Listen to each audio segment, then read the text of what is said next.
The Grand Prix of Spain is always an unmissable showpiece on the World Championship calendar, and 2026 is no exception as the world's best riders get set for battle at Jerez.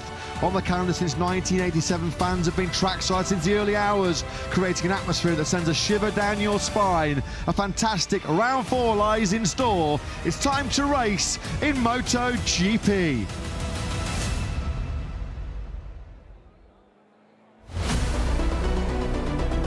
Been coming to this wonderful Circuito de Jerez Ángel Nieto for nigh on 40 years. The 41st Grand Prix to take place here, of course, after our double header back in 2020. 4.423 kilometres, 2.75 miles, featuring 13 corners, 8 of them right, 5 of them left.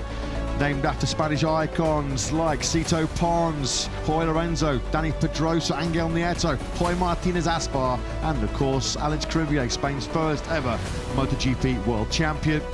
Is there going to be more late fireworks on the brakes into that turn 13? One of the hardest braking zones around this Jerez circuit, including turns 1 and 6. Overtaking hot spots around what is a short and tight layout. Well, there's plenty of them. Who will ever forget this battle in 2025? The two factory Ducati teammates Marc Marquez versus Pecco Bagnaia for the second year in a row.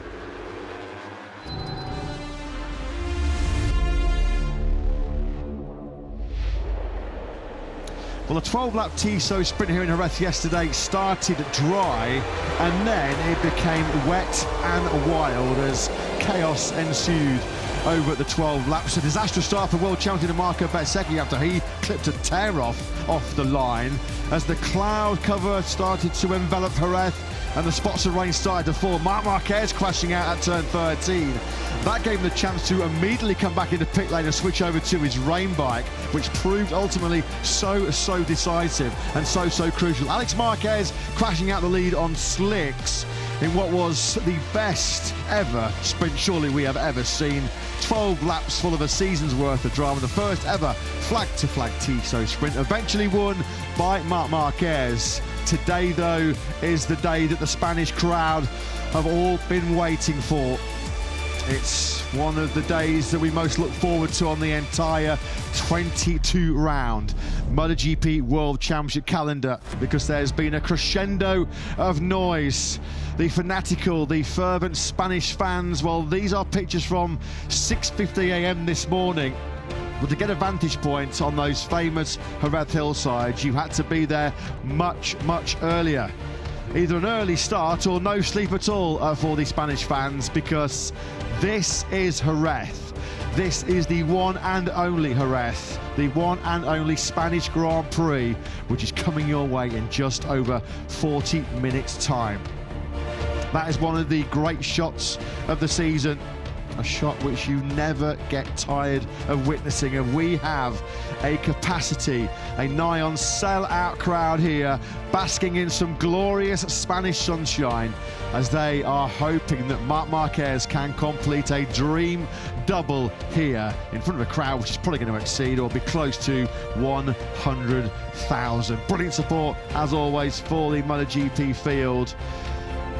Marc Marquez then taking his 17th sprint win in the most dramatic of circumstances yesterday. Winless though here in the spiritual home of Spanish motorcycle racing at the Circuito de Jerez Ángel Nieto since 2019. Who will ever forget 2020 when Marc's career was derailed by that hefty crash, which almost cost pretty much 3 or 4 years of his Grand Prix career. He climbed back to the top of the mountain in Motegi last year, although he's got a bit of work to do to find his first Grand Prix podium of the season, because we've seen Aprilia and Marco Bezzecchi in particular shine so strongly on Grand Prix Sunday so far this season. Let's hope we get as much drama and as much tension and as much nail-biting as what we saw in that 12-lap sprint yesterday here this afternoon. Double the distance we go. 25 laps is the Grand Prix of Spain in the company of Matt Burton, Lewis Sotheby in the commentary box, Jack Appleyard down in pit lane. It's almost perfect conditions for Grand Prix motorcycle racing. Is today the day that Marc Marquez will find more perfection? Can he claim yet another double victory? And I guess we could say, yeah, he's been a sprint winner here in MotoGP previously, but will today be the day that he finally exercises and banishes those demons of 2020 and win that 100th Grand Prix title. Plenty of candidates standing in his way. World Champion leader Marco Bezzecchi, and from the same household, Alex Marquez, crashing out leading yesterday's sprint, but he looks in fantastic form.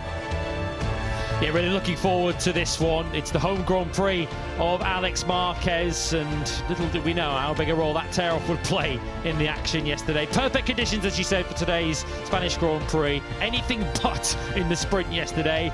But Marco Bezzecchi's problems began before the rain got anywhere near this Andalusia venue. The tear-off being discarded by Alex Marquez. Absolutely nothing illegal in what Alex Marquez did there. You're not allowed to discard it on the grid. Alex Marquez did not. He got rid of it before even arriving on the grid. Unfortunately for Marco Bezzecchi, the tear-off became almost like a magnet to the front of the fairing of the Aprilia before it then dropped under the rear tyre of the World Championship leader.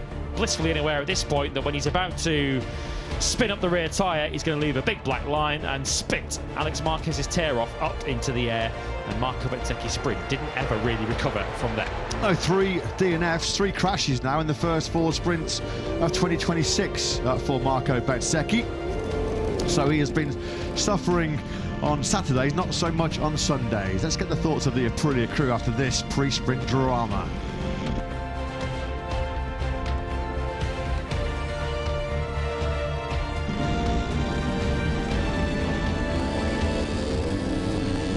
La visiera è pattinato sulla sua visiera. Ma non era vietato il togliere le visiere? La visiera è caduta, si era messa dove c'era la bocca, poi è caduta giù e gli è andata sotto la ruota. Yeah, Aprilia boss Massimo Riva bang on with his assessment there. You're not allowed to take your tear-off on the grid, but as we saw from those replays, Alex Marquez clearly didn't. It was a set of circumstances which Marco Bezzecchi could try and do another billion times and it would not happen as a repeat. The way that sort of tear-off was flapping around the bridge, it reminded me of the Polar Express, the Christmas film, when that young lad's ticket starts getting blown all over the train, doesn't it? Marco Bezzecchi, though, as we mentioned, has had a lot of misfortune on sprint Saturdays. 3 DNFs in the opening 4 Grand Prix. Get to Sundays, and he has been quite sensational. Last time out in Austin, he won for the 5th successive Grand Prix. This is a replay of more drama coming the way for Alex Marquez and Marc Marquez. This is Marc then. At this stage, I think a lot of us, and Marc probably himself, was thinking, darn it, I've blown my chances of winning this sprint. But Lady Luck was once again on his side. There's Davide Tardozzi, initially thinking, oh no, he's crashed. Yeah. Now, they knew what Marc was going to do. They knew Marc was going to wait for the field to filter on through, and then he was going to come back into pit lane and swap over to his wet bike. This was a pretty controversial move, you have to say. Lots and lots of people were questioning the legality of this manoeuvre by Marc. There has been statements, though, hasn't there, released by Race Direction. We'll cover that off now. I'm wondering why Marc was able to get back into the race, win the sprint after this aggressive move on Pecco Bagnaia, his teammate, as the rain completely poured down here in Andalusia. That was a pretty hard move, wasn't it, between the 2 teammates. Marc Marquez then eventually taking the checker flag. He was as low as 17th with 4 laps remaining. And then there he was, taking his 17th sprint victory. This is an explanation, a full explanation from MotoGP officials yesterday post-sprint. Marquez entered the pit lane according to the published definition of crossing the pit lane entry timing point, which is the entrance to pit lane where the 60km/h signs are displayed. There is no specific rule that says riders must enter pit lane from a specific place. That was followed up with further statements. Marquez likewise didn't disobey any marshal instructions, didn't cause any danger when he crossed the track as he waited for it to be clear, and he did not shortcut significant portions of the track, thereby gaining any advantage. So in the simplest terms, after that explanation, after all the replays, after all the talk, all the debating, Marc Marquez did not break any rules, hence why there was no sanction. Yeah, he might lead to a change of rules for what he did yesterday. It's so often the case with Marc Marquez. Think back to Austin last year when the start procedure was changed because of Marc Marquez's pre-race antics, but that is one of the things that makes the great riders great. They know exactly what they can and can't do. Marc Marquez, of course, a huge slice of luck to crash at essentially the entrance to the pit lane, but you make your own luck at this level. Fabio Di Gianantonio, well, luck wasn't necessarily on his side either, because he'd have been thinking, had the rain not bucketed down, he was right in play to potentially win the sprint yesterday. He chased down the Marquez brothers so quickly in the end, but in the end he had to settle after the flag-to-flag mayhem for 5th place. 1 place behind Brad Binder. Oh, how it could have been so different for the South African yesterday. So many near misses in yesterday's sprint. This was Binder on the inside of Fabio Di Gianantonio. Brad Binder, he was the first rider, he made the perfect call, first rider to enter the pit lanes to go from his slick shod Michelin KTM onto the rain tyres, but very, very quickly out of the pits. Unfortunately, Brad crashing out of victory contention. Some recovery though, fair play to the South African, scrapping, fighting for his MotoGP future. Seemingly no seat for him at KTM next season, and slots being filled which don't feature Brad at the moment. 4th place though, still his best sprint in 36 since he was also 4th at the British Grand Prix at Silverstone in 2024. Should have been a gold medal really, and what would have been a 2nd sprint win here at Jerez for Brad Binder after he won the 1st back in 2023. So Alex Marquez, who came into this Grand Prix weekend talking his chances down of winning the Spanish Grand Prix. I don't think many are talking his chances down here this afternoon. Ultimately yesterday, of course, so easy to say with the benefit of hindsight, left it 1 lap too late before changing his bikes. Alex Marquez, of course, in the end, with that crash, never ever got the chance to change bikes, with the bucketing rain catching him out at turn 8. Make no mistake though, in dry conditions, which we have thankfully here today in Jerez, Alex Marquez has a serious chance of going back-to-back victories here in Spain. He was brilliant. He was fastest in the dry conditions here on Friday. He led the way in this morning's warm-up session in the dry as well. So pretty much when it's been dry at Jerez so far this weekend, Alex Marquez has stepped up and shown himself to be a big, big threat. Who will ever forget his victory here 12 months ago? His first MotoGP success coming in front of a capacity crowd here in Jerez. Emotional scenes for Alex, almost fitting for him to go back-to-back on what's been his 30th birthday weekend, and another special milestone for Alex today as he's about to start his 250th Grand Prix. But the rider that ultimately he has to catch is his older brother Marc Marquez. It was noticeable, wasn't it, in the sprint yesterday, before all of the chaos, how quickly Alex Marquez did catch his older brother Marc once he'd cleared Johann Zarco, who was a real pest for the chasing pack behind the 93 yesterday.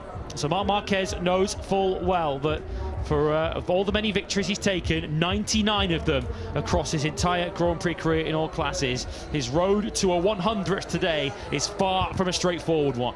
2014, 2018 and 2019, Marc Marquez has prevailed here in front of his home crowd. It's been a pretty eventful weekend for Toprak Razgatlioglu. A massive save he made on his elbow knee into turn 13 yesterday. Unfortunately, first offence causing a crash. Look at that real nasty incident for Lorenzo Savadori. He went tumbling through the gravel trap. That contact at turn 5 in the sprint early on will see Toprak have to do a long lap in this upcoming 25-lap Grand Prix. Did you notice who was right behind them when that crash happened, who had to sort of check up and dodge all of the debris and fallen bikes? Was Frankie Morbidelli. He was behind Toprak and Lorenzo Savadori at that stage of the sprint. Of course, it turned around in a hurry for him. Yeah, Frankie Morbidelli at the end of lap 1 on in that sprint was 21st, P nowhere, and you wouldn't have given him a hope in hell, would you, of fighting his way through to the podium. Started in 18th place, the lowest grid position that anybody has fought their way through to a podium in a sprint. 18th to 3rd eventually for Frankie Morbidelli.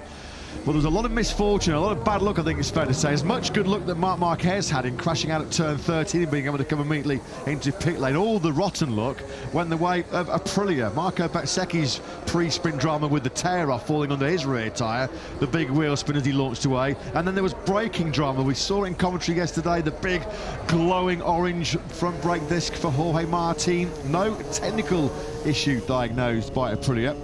Of course, they've not told anybody exactly what was the specific cause. Unfortunately, this was cruel for Jorge Martin. No brakes or brake fade, no stopping power into that first corner after he'd enjoyed a superb first lap. 7th on the grid, he'd already got himself up into 3rd. No question, Jorge said himself, I had the pace, had the potential to win that sprint yesterday, come rain or shine. So he was cruelly denied yesterday. And a bit of a caveat, Lewis, we have to mention today, starting 7th in the sprint yesterday, he will will be on the 4th row of the grid though this afternoon in 10th. Yeah, our information is, or our understanding is that it was procedural rather than technical, the problem with the brakes for Jorge Martin, but he's certainly going to have to need his full braking capacity today because he's going to have to make some overtakes from that 10th place on the grid. Got in the way of Alex Marquez during practice late on Friday afternoon. Of course, that is a big no-no. If you're slow online in MotoGP, it is a 3-place grid penalty, which relegates Jorge Martin from the front of row 3 to the front of row 4. Enea Bastianini, Raul Fernandez and sprint 2nd place finish yesterday, Pecco Bagnaia are the 3 riders to benefit. Yeah, back-to-back sprint podiums for the first time in a year for Pecco Bagnaia, going all the way back to Termas and Texas, our South and North American swing of 2025. The 29-year-old Italian, boy, does he have a love affair with the Circuito de Jerez. Angel Nieto, not lower than 3rd in his last 5. Memorable wins in 2022, 2023 and 2024. Some classic battles. I remember one of those victories coming after that incredible double overtake going into turn 6 on lap 1 ahead of Jorge Martin and Marco Bezzecchi. But the current version of Pecco Bagnaia is suffering somewhat. Without a Grand Prix podium, as you can see on screens, in his last 8. His worst streak in 6 long years. His worst streak since our COVID-impacted year in 2020. He's got a bit of work to do as well, Pecco. I suppose some positive news ahead of this Grand Prix is the Martin penalty does see him move up 1 row from row 4 in 10th up to the back of row 3 in 9th on the grid. Let's head down to pit lane then to get some early pre-race thoughts. Yeah, what might have been yesterday for KTM. Pedro Costa, one of the top 3 in the World Championship, to crash out. And of course, Brad Binder might well have taken the gold medal were it not for his fall. Let's get some thoughts from the boss down at KTM, Aki Ayo, with Jack. Yeah, absolutely. We'll look forward in a second, Aki, but firstly, reflecting on yesterday, as you well know, opportunities in MotoGP don't come around very often. How much did that one sting for Brad and the entire team yesterday? Yes. Yesterday, of course, was quite a special day with the weather and everything, and not thinking too much about that at the moment. It's more about reference from Friday, which bring us for today and for these conditions. And of course, let's say that it was not the easiest day, and it's still some question marks for our performance for this race. And I would say that the Enea has been our reference this weekend, that he has, in those some fast corners where Pedro and Brad were struggling a bit more, Enea was doing quite well. So hopefully we can have all together today, and all the guys making, let's say, the last improvements for the race.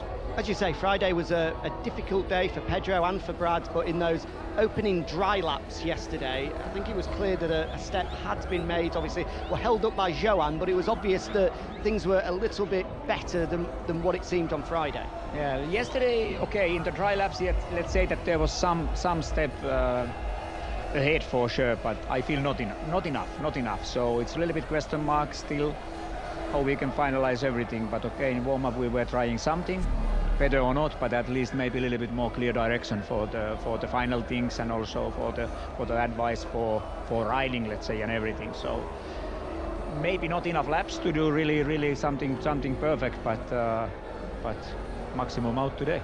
Pedro was saying all weekend that ever since he's come here on a MotoGP machine on the KTM, he's just never really managed to find his groove, find his rhythm. Have you been able to understand a little bit more this weekend why that is? You can see in Pedro's body language that he's not maybe enjoying like in the last races now, and of course racing is like this, especially nowadays in current MotoGP. Everything is so close, and we can see that you cannot be maybe in the same mood every weekend. And of course, Jerez is a quite special track, quite narrow track with extreme fast corners, so it's some special thing on this track, and somehow make it challenging as well. Thanks, Aki. Have a great day. Thanks a lot. Thanks, Jack. Thanks to Red Bull KTM factory racing boss Aki Ayo.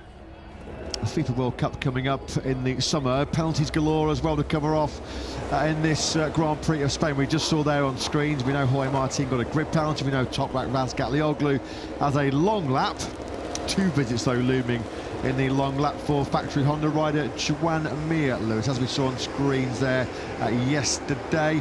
There was no disobeying of marshal instructions, but he did remount a badly damaged factory Honda after a crash at turn 2, and then very naughty, ignoring the instructions from race direction, cardinal sin, ignoring the black flag with the orange disc, which means get off the circuit ASAP. Yeah, the earliest available opportunity. It doesn't mean coming to the pit lane at the end of the lap, it means jump off the circuit as soon as you can. Juan Mir did not do that, as you say, he dragged a rather naked factory Honda back to the pits, and he didn't do that factory Honda much good yesterday either, because Juan Mir did crash out of the sprint. Of course, it's very difficult to be too critical of anyone who crashed in the sprint yesterday, given the ferociously challenging conditions, but Mir did unfortunately extend this rather painful streak of crashes. That is now crashes in his last 6 starts. What a sight you just love to see. They are some of our most passionate, some of our most partisan, and some of our certainly noisiest fans we get to experience on the Grand Prix calendar. We would not have it any other way, would we? This is Jerez. And that just means one thing. There's going to be some party going on downtown. People have been partying, I think, since we arrived on Wednesday. Engines revving downtown. When you drive the circuit in Jerez every morning at about any time between 7 and 8 o'clock, they're all still on the streets, having just walked out of the clubs. Yeah, not jealous clearing at the cans all. and bottles off the street. It's a lively downtown experience. Whether there's a Grand Prix on or not here in Jerez de la Frontera, but it's some spectacle, it's some sight. That bike park absolutely jam-packed. I don't think we're going to be leaving the paddock in any kind of hurry later on post-Grand Prix. What we're all thankful for is after the inclement weather yesterday, which no question did serve up some high drama, some high tension in yesterday's sprint. But today we're going to see the world's fastest riders tackle one of the best circuits in pretty much perfect conditions. Alex and Marc Marquez, no question whatsoever. Those two are going to be big players in this 25-lap Grand Prix. Winless in the first 3 rounds of a Grand Prix season for the first time since 2021. That's Ducati, of course. Marc Marquez also falls into that category as well. I mean, yeah, if you're looking at sort of barren runs, as far as the Ducati concerned, this is one of the biggest they've had. If they don't win today, it's 6 successive races without a win in MotoGP to extend their longest winless run since they went 8 without a win at the end of 2020, the start of 2021. I mean, when you think that, what was it, they've not had one bike now on the podium in 2 of the last 3 Grand Prix, having had 88 in a row. I mean, it looks like it's just a bit of a blip, but there's no question about it, Lewis. Aprilia have started testing Ducati somewhat. Yeah, the blip has been brought upon by the incredible form of this man, Marco Bezzecchi, and the bike he's on, the factory Aprilia, which certainly so far has looked to be the class of the field. Is this the start of the change, the start of the fight back from Ducati, and the moment where Aprilia's momentary domination begins to shift once again? If Ducati are looking for some omens, that 2021 season, the last time they didn't win the first 3 Grand Prix of the season, they did eventually take their first win of the season here when Jack Miller won the Spanish Grand Prix, and Ducati have not been beaten here since. Let's go and get some quick thoughts from Fermin Aldeguer, still working his way back to full fitness. 12th on the grid, he's with Jack. Yeah, 4th row for Fermin as he tries to battle through from that injury, but yesterday in those dry laps it looked as though you were making progress, and it feels as though there is an opportunity here today. How do you feel ahead of it? Yeah, today we have another opportunity for sure. Starting 12th position is always difficult in MotoGP to recover position, but yeah, I will do my best. We don't know exactly how is the pace of the other riders, also mine, but I'm 100% sure that we can do a good race and fight. I don't know, just to recover some position. Good luck. Thank you. Yeah, thanks, Jack. Thanks to the Gresini racing rider Fermin Aldeguer, 21-year-old Spaniard, still working his way back to full fitness. If you joined us throughout this weekend and you saw Aldeguer crash yesterday morning at turn 13 FP2, and when he crashed at Q2 at turn 8, you'd have seen just how much he's still suffering from that left femur fracture he picked up in a training accident in Valencia right at the start of 2026.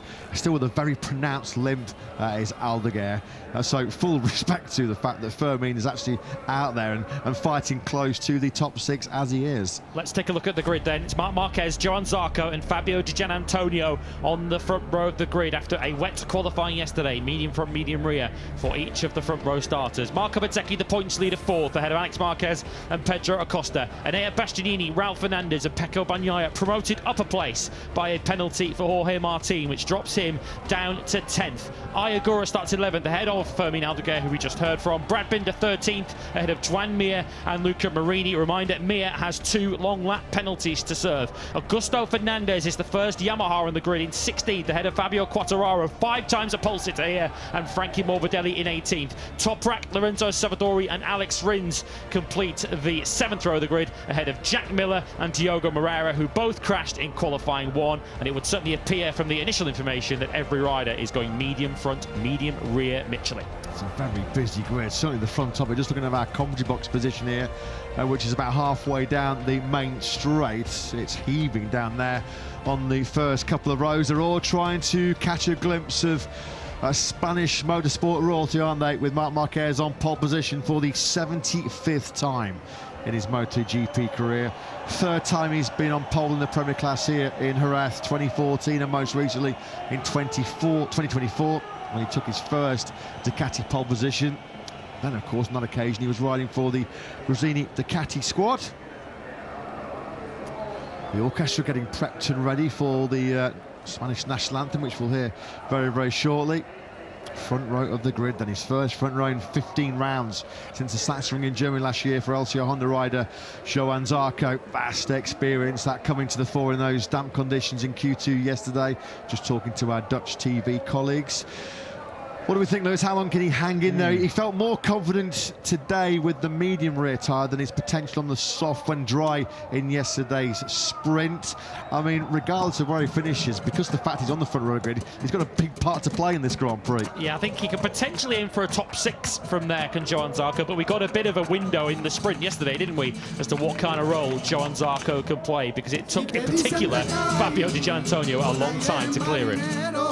Donde rompe la ola, tirititán, orero caletero, derrama tu son y que te desvela, viña tan mentirero. Derrama tu son y que te desvela, viña tan mentirero. Tirititán, tran, tran, tran, tirititán, tran, tran, tran, tirititán, tran, tran, ay, tirititán, tran, tran, tirititán, tita, tita, ta, ta, ta, ta, ta, ta, ta, ta, tirititán, tran, tran, ay, tirititán, tran, tran, tran.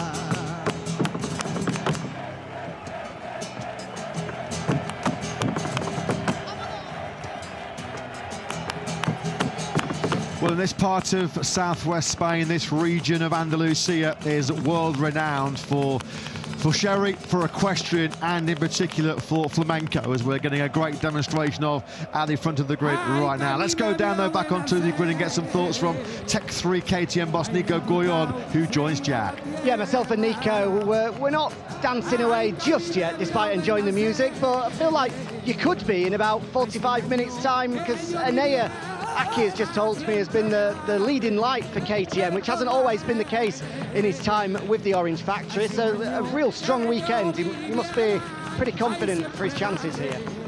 Yeah, it's true. We're pretty delighted to have him so high on the grid. It's clearly the first time of the weekend that we are so high on the grid. We made a clear step in Austin, and we all hope that this weekend would be good. And to be honest, Enea is doing a great weekend. He's leading the KTM field, as you said. Yesterday in the sprint, he showed a great pace. Before the rain and all this chaos, he was in a let's say easy. He was in a strong P6. So we just hope he's going to reproduce this performance here, and we're hoping for a strong result here. Just very quickly, of course, just one rider, Maverick Viñales, continuing his recovery, all on course to see him return at the French Grand Prix. Well, Maverick is recovering good. His mobility is right now at his maximum. Now he needs to build up his strength. The target is to use all the Red Bull facilities. They have a great facility, so we want to use as much as we can to try to recover the strength, and obviously the target is to be at Le Mans, but we have to evaluate the situation day after day. Fingers crossed. Cheers, Nico. Thank you. Thanks, Jack. Thanks to Tech 3 KTM boss Nico Goyon. Yeah, just a little bit of housekeeping, as mentioned there by Jack. We unfortunately are missing Maverick Viñales here this weekend. Obviously withdrew over the Austin Grand Prix in Texas after they discovered a screw had worked loose from the shoulder operation he'd had last July after a big Q2 crash in rain conditions at Germany. Maverick sidelined then from his home Grand Prix here in Iraq. Plan A, of course, was to replace him with Pol Espargaro, the injury replacement, who then got injured himself. So no Pol Espargaro as well. So we wish Maverick a speedy recovery. Sounds like he's going to be ready for Tech 3's home Grand Prix in Le Mans in a couple of weeks' time. And we also send our very best wishes to Aleix Espargaro, who had a very heavy testing crash recently at Sepang in Malaysia. Broke a number of vertebrae in his back. He's at home now recovering, so we certainly wish Aleix well, because he would have also been in line for an appearance here as a wildcard this weekend. We do have two wildcards representing Yamaha. On experimental updated V4 M1 is Augusto Fernandez, and also, as you've seen, because he was caught up in that tangle with Toprak Razgatlioglu in the sprint yesterday, Lorenzo Savadori is also back in action this weekend, wildcarding on an RSGP. Aprilia, as always, labelling his motorcycle this weekend a bit of a lab bike. Savadori, actually, some interesting news he revealed earlier on this weekend. He's going to be staying put here in Andalusia because he's testing the new Aprilia 850 here on Wednesday and Thursday as the Noale factory look to get their new era motorcycle up and running for the first time on track. Perfect timing then to go down to Aprilia boss Paolo Bonora. No look at all in yesterday's sprint for Bez and for Jorge Martin. Great chance though, surely, of them figuring prominently at the front here this afternoon. Let's get Paolo's thoughts for Jack. Yeah, day to forget yesterday for the Aprilia squads, but looking forward to this one, Paolo. Marco seems to be in the fight, although the Ducatis do look strong. At what point will Marco start to think about the championship today? Yeah, no, too early to think about the championship. The goal is to think race by race. So we forgot fully what happened yesterday. To be honest, his mind is fully clear and focused on today. He started from this road, the fourth place, so he's in a good place to start. Despite of the problem happened to him yesterday, we hope that never happen again. And yeah, he has a good race pace. He's fully focused. We have only with Jorge the problem of the 3 grid penalty, so will be difficult for him to rejoin the first part of the group, because yeah, this is a difficult track to make the overtaking, but we are confident that we totally trust on them. 121 laps he's led at the front of the race. Can he make it 122? Thanks, Jack. Good question. Will be difficult, but I think he will try. Thanks, Paolo. Thanks. Thanks ever so much, Jack. I love Paolo Bonora. Some first lap if he does. What a character. Yes, Marco Bezzecchi has led every single lap of our last 5 Grand Prix. Portimao and Valencia to close out 2025, and he's been untouchable on Sunday so far in 2026. You saw on the graphic there, he's trying to be the first rider to win the first 4 Grand Prix in a season since Marc Marquez did so 12 years ago in 2014. No Italian riders won the first 4 MotoGP races since Giacomo Agostini in 1972, 54 years ago. Ago actually is here this weekend. Can Marco Bezzecchi be the first Italian to win 6 in a row since his mentor His manager Valentino Rossi did so all the way back in 2002.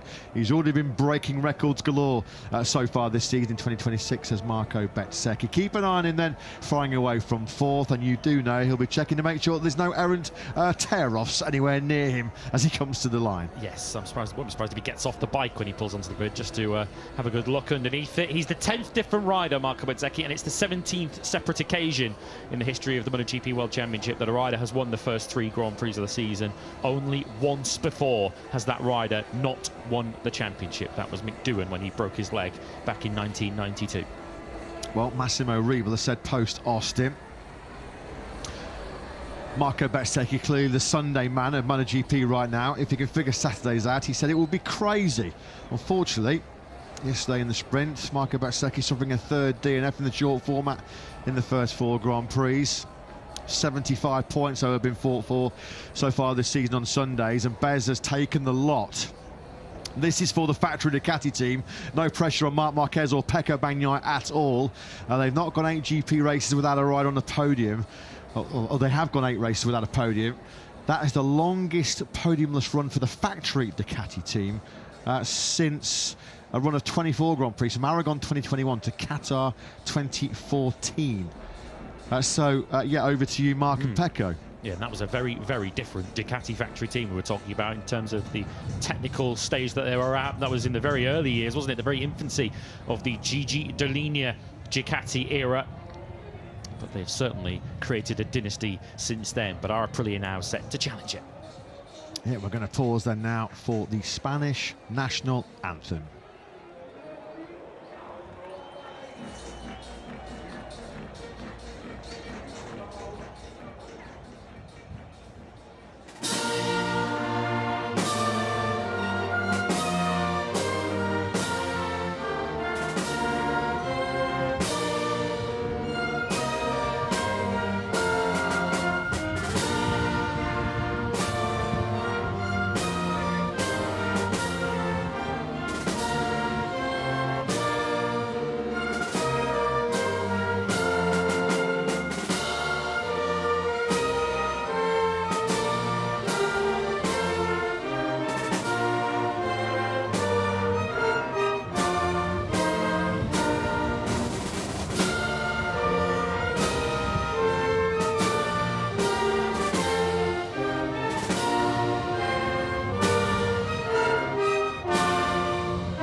The Spanish national anthem then played quite beautifully by the Orchestra of Jerez.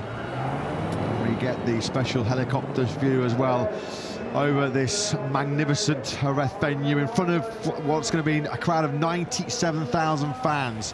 Can Marc Marquez win his first MotoGP race here in 7 years? Let's get the thoughts of the boss, Davide Tardozzi, with Jack. Davide, this feels like a big one.